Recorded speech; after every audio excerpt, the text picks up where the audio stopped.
going on, Niner Faithful? Brain here from the Niner Power Podcast. I run the Instagram page 49ers Coverage, joined here by Raj Malwani from our SF 49ers on Instagram and Twitter. We're here with the Niner Power Podcast. roster cuts have been released and the final 53 has been set. What are your overall thoughts on it? And what a day yesterday was. It was crazy. We had so much action going on. Waivers, people getting cut, people getting saved on the roster. It was a crazy day. Overall, I'm really excited about this roster. I think we have a lot of potential. Of course, this team has to stay healthy, but overall, I think they pretty much nailed it. There was a few, players that got cut that people were upset about, and ultimately they ended up back on the practice squad. Overall, I think they pretty much did a great job, and I think we could talk about some of the things that people were, held up on, like the 4 tight end situation, the 3 quarterback situation. A lot of people had question marks about those, but I kind of could see some reasons why they did that, and we'll talk about that today. Overall, great. I think it was a solid selection of all the players that they needed to solidify the 53. And at the end of the day, John Lynch and Kyle Shanahan said they wanted the best 53 men on this team, and I think they did it. I think they did a great job overall. I think there's one player that maybe could have been on there that wasn't, and that's Jordan Matthews, but we'll get to that later. Yeah, I personally think that John Lynch and Kyle Shanahan nailed it. I mean, we basically talked about in the earlier podcast, which you can check up on the channel, is we were talking highly about Tarvarius Moore and Ross Dwelley, and look at it, they're on the roster. So They sure did. They made it. They did a good job. And one guy we talked about last week, Dan Brunskill, he ended up making the roster at lineman, and I think it's because of his versatility. He can play every position on the O-line. He's a Swiss Army knife. So, I really didn't see too many surprises. I want to go right to the quarterbacks, though, because a lot of people were talking about why would they keep 3 quarterbacks? Why would they keep 3 quarterbacks? We only need 2. My thinking is, and it makes sense because Jimmy Garoppolo is coming off an ACL injury. We don't know if he's still 100%. He's looked good. There's no red flags, but you need an injury risk. There's an injury risk, and you need to have insurance. What happens, God forbid, if anything happened to him? Nick Mullins is thrown in that starting lineup, which we know he can handle it, but you need a backup. So that's where C.J. Beathard comes in. And it's good to have an extra quarterback for that layer of protection. It's going to give us mental clarity, So we have 3 quarterbacks that have played and have started in this system. Yeah, CJ may not be the guy that the fans like, but he knows the system, and you never know. He might be able to turn it up and turn things around. And also, John Lynch mentioned that they were trying to trade him or Mullins. They were trying to make a trade with the quarterbacks last week, that they had conversations. They had specific compensation in mind. They didn't deviate from it. He said they had a price of a mid-round draft pick, they said, but they never got that compensation. So they weren't getting what they wanted. They wanted mid-round pick, typically 3-4 round pick. They weren't getting it. So maybe later down the season, a quarterback desperate team is going to come calling John Lynch. Hey, John Lynch, we need a quarterback. Well, guess what? We have 3 of them that have started in the NFL, and they may offer Mullins or CJ. So I know a lot of fans are upset with keeping 3 quarterbacks, but to me, I see why they did it, and it makes sense. yeah, from a business standpoint, Shanahan also said, quote, if you have 3 NFL quarterbacks, they're not easy to come by, regardless of where you draft them or anything. When you have that, you do not just give them away. Sometimes it takes years to find, and it's true. You have 3 NFL quarterbacks that have played a handful of games. You know what they're capable of. So, like you said, if a team's desperate for a quarterback, we have Nick Mullins and CJ out there. So exactly, it's a business, and at the end of the day, you got to make the best business decisions. Yeah, I know, like we said, a lot of fans were upset about keeping the 3, but it makes sense from a business standpoint. And all 3 guys know how to play the system. And at the end of the day, I really feel that Shanahan has a lot of loyalty to C.J. Beathard. He drafted him. That was his first quarterback he drafted as the head coach of the 49ers. So I feel like he really wants to keep giving this guy a chance. And I'm not a CJ hater. I think he has a great deep ball. And if he can continue to develop, you never know. But of course, our starter is Jimmy Garoppolo, and I have a lot of high hopes for him. And we have a great backup, Nick Mullins. But it's not official because Monday is when Shanahan said he'll announce who he thinks is the backup quarterback right now. Right now, there's no official word. I think people are assuming and we're speculating it's going to be Mullins, but Shanahan will say who the backup is officially on Monday. which is a sigh of relief for some people because some people don't like CJ and some people don't like Nick. It's a toss up. So we'll see on Monday. Yeah, it's crazy how the fan base is always just torn between those. Oh man, there's a lot of debates. We can go on all day about it. Switching gears, let's go right to the tight ends. This was another big hot topic that people were getting really upset about. The 49ers opted to keep 4 tight ends. Of course, they kept Kittle over the middle, Caden Smith, Levine Toilolo, and Ross Dwelly. Ross Dwelly, me and you, we've been on this guy all off season. You know, we've been saying he's played. He was a standout. He played really good in camp, and he flashed in the preseason. Caden Smith, the rookie, he started to come on as of late during the last few games. And as a rookie, as a front office, you don't want to cut a rookie. That's a bad look. And he started to show flashes. So, of course, he played good enough to make the roster. And John Lynch, he basically said what I just said. He said both of those guys played well enough to make the roster. You don't cut those guys. And then Levine Toilolo, that's the one move that a lot of people were upset about. But to me, he's a good blocking tight end. And if you think about it, our offensive line is um, pretty weak as far as depth. You know, a lot of people are upset about depth. And with George Kittle, who's probably arguably the best blocking tight end in the league, when you got Toy Lolo and Kittle in there, they're two really good blocking tight ends. So if they run 2 tight end sets, that's going to add an extra tight end to help your lineman block.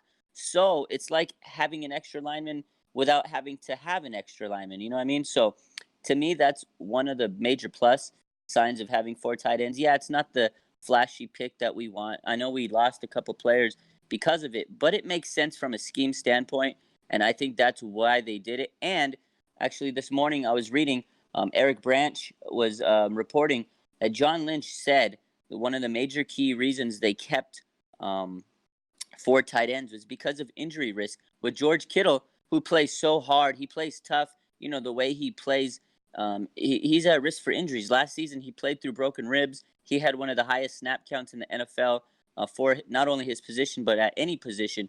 And for a player like him to get injured, that would be devastating for our team. So you have 4 tight ends that can play the game. They know the team. You can take Kittle out a few times. That's going to limit injury. And at the end of the day, we need to keep Kittle healthy. A couple of, the guy, Rob Gronkowski, just retired early because he went through injury after injury, shoulder, neck, head, back. And we don't want the same for George Kittle. Definitely not. And having Levine Toilolo there, former Falcons player and former player for Kyle Shanahan, he knows what he's capable of. And I remember reading up on this guy a few years ago and just like big guy, reliable hands. So it could be very well another threat for this offense to let the distraction fade away from George Kittle. Yeah, that's a very good point. Like I said, it's one of those moves that had to be made. It wasn't the pick everybody wanted, but it was the move we had to make. So now talking about a very controversial topic here in the wide receiver core for your San Francisco 49ers, we have 7 this year with Bourne, James, Hurd, Samuel Pettis, and Goodwin, and Trent Taylor. So we have the cut of Jordan Matthews, which some of the fan base is raving about. But I love Bourne. He's got those aggressive hands. Bourne made that diving catch with that throw from Bethard. So we have lots of great aspects on this 49ers wide receiver core. So what do you have to say about those cuts there? So, as far as receiver goes, I'm pretty happy with the way it turned out. These are the receivers that I wanted, and these are the receivers I thought were the best fit for this team. It came down to Kendrick Bourne and Jordan Matthews. And John Lynch said, unfortunately, Matthews was a victim of circumstances. They didn't before the draft came. They signed Matthews, and they didn't have Debo Samuel and Jalen Hurd. They added 2 great receivers. You can't cut those guys. And Matthews, like he says, a victim of circumstances, ended up not making the final roster. Kendrick Bourne, as you said, he has that red zone ability. He was our leading receiver last year and the leading red zone touchdown receiver, and he flashed that red zone ability this year in the preseason. Yes, he had some drops. He was a little inconsistent at times, but Shanahan had his back the whole time, saying, regardless of the drops, Kendrick Bourne has the best hands on the team. And that's a lot of praise. And I think what Shanahan does is he challenges his receivers. And if he says something critical, it's just his way of challenging these guys and making them say, you know what, let's make you work harder so you can become a better player. And Kendrick Bourne is going to become better because of it. And with the 2 injuries to Taylor and Hurd to open up the season, as we know, Trent Taylor nursing the broken bone on his foot, Jalen Hurd, the back tightness, That's going to open the door for Kendrick Bourne and Richie James. I think they did a great job, and Richie James needs to be talked about a little bit more. This guy, nobody gave him a chance before the preseason even started. He showed he was probably our best receiver out there during the whole preseason. He showed good ability to get open.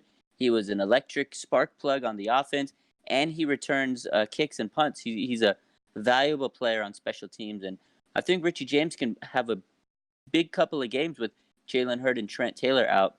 Marquise Goodwin is the veteran presence. You need to have that veteran that they look up to. Deebo Samuel looks like he's going to be a great player in the NFL. He's the Swiss Army knife.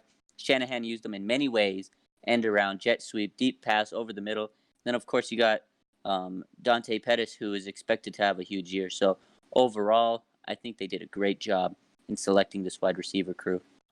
For sure, and even what you said earlier with Shanahan trying to motivate these guys, just like what he said to Pettis there, saying that he should have caught that ball in triple coverage. Like, it's just a little pep in their step, a little motivation that all these players need. It's going to be what turns them into all-stars one day. I agree. Like you said, Pettis even accepted. He even said, Shanahan has challenged him, and he takes it as a challenge, and he respects Shanahan's opinion of challenge him. That means he knows he respects him because he wants the best out of him. Shanahan wants the best out of receivers. He was a receiver himself, so I think he just wants the highest out of all these players to be the best they can. And none of these players take it bad. They take it as a matter of fact of, okay, coach is saying this, let me rise to that challenge. And I think we chose the guys that we needed. And they're very young. It's a young group of receivers. They all have potential, high ceilings, and it's a good group. It's a very fun, exciting group to have. And at the end of the day, they chose 7 receivers, which they needed to with the injuries, like I said, to Taylor and Hurd. So overall, I think they did well. And that brings me to, as far as the wide receivers were, I feel that that brings us to the next group is the running backs. The running backs, I think the 49ers have a phenomenal backfield. And although there was one bad blip of the day in the news front, Jerick McKinnon, running back, he will go on the season-ending injured reserve. He's going to unfortunately have another operation on the same right knee that he had the ACL tear. And that's a tough break. You hate to hear it. A lot of fans are saying we need to cut him. And I want to kind of speak on that. Injuries are tough. Everybody heals at their own capacity. As a physical therapist, I see injuries every day, and it's a big thing because some people heal quick, some people heal slower, and you never know. Especially with an athlete, there's so much pressure on these guys to get better, get back, get in there, and play because they're getting paid so much money. So it's frustrating to see fans get down on him. And yeah, we all want him to play. We all expected him to play, but you don't predict injuries. And now he's having a setback in his knee and he has to have another surgery. And Lynch said, you know, with the operation, we don't feel putting him on the short term injury reserve is going to be enough time for him to come back. So you hate to see it. And if we cut him, we're going to lose a lot more money up front. I think $6 million against the cap. Whereas if we save him on the injury reserve, let him heal. If we cut him next year and reach an injury settlement, we lose a lot less money, maybe only $2 million. And that money we need as much money as we can to save for a guy like DeForest Buckner, who's in his contract year. And then the year after that, George Kittle. Those cornerstone players need to be signed, and we need to have as much cap space as we can for those guys. So to me, that's the big picture. Yeah, I know McKinnon, it's frustrating. Everybody wants to cut him, but I don't think you do. And at the end of the day, we have 3 other great running backs: Tevin Coleman, Matt Breida, Raheem Mostert, who's also a special teams ace. He's a versatile player for us. And then you got the fullback, Kyle Juszczyk, who can be used as a blocker. He can be used as a tight end. A very versatile player for this team. He's important.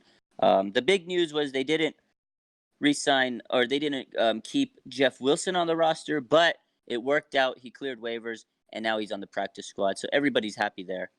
Yeah, I'm happy to see him on the practice squad as well. I mean, he showed what he can do against the Chargers there with 20 rushes for 100 yards. So he's got the capability of being an NFL running back. I'm not sure if he's capable of being a starter because he was playing against third stringers and stuff like that. But he's got the wheels, he's got everything. So Definitely. And with the injury history to our team, you never know. Like I said, as we just mentioned with McKinnon with injuries, you never know. They may bring him up at some point and he might get his chance. And the reason I like Jeff Wilson is because he's a power back. We need that balance. Everybody else is a scat back. They're fast, they catch. But this guy, Jeff Wilson Jr., is a power back, hard nosed runner between the tackles. You need that on short, third and short, fourth and short, stuff like that, in the goal line situation. So maybe you do bring him up at some point in the season. And being on the practice squad, it's good because it's a developmental area where you can keep developing this player. And you never know. And Shanahan's good at scouting these running backs. So they did the right thing. They gambled on letting him clear waivers, and they got him back at the end of the day. For sure, and it's a plus for the team throwing him on the practice squad. So I'm happy with the running back core. I couldn't argue with any of the picks, and I can't wait to see Tevin Coleman. Watch out for Matt Breida. I think he's going to be the best running back on this team. But you're right. Tevin Coleman's a very dynamic player. That was a smart offseason move. What do you mean? Everybody thought, why would you bring him when we had these running backs? Turns out to be a smart move. There's a reason, and another former Falcon player. I mean, Kyle Shanahan's literally just bringing his favorites from that team over. It's just he can't get enough of them because he just loves them so much, and he knows that this isn't the first year Tevin Coleman's been with Kyle Shanahan, so it's already a plus for him that he could be already on the level of Matt Breida in the playbook. It's a very good point, Brayden. He does bring in a lot of his Atlanta players, Levine Toilolo, Tevin Coleman, Ben Garland. I wish he would bring in Julio Jones. Another story for another day. But you're right. He brings in the players that are very familiar with the system. That's another episode of the Niner Power Podcast. I hope everybody enjoyed. And bang, bang, Niner gang. Thanks so much for watching.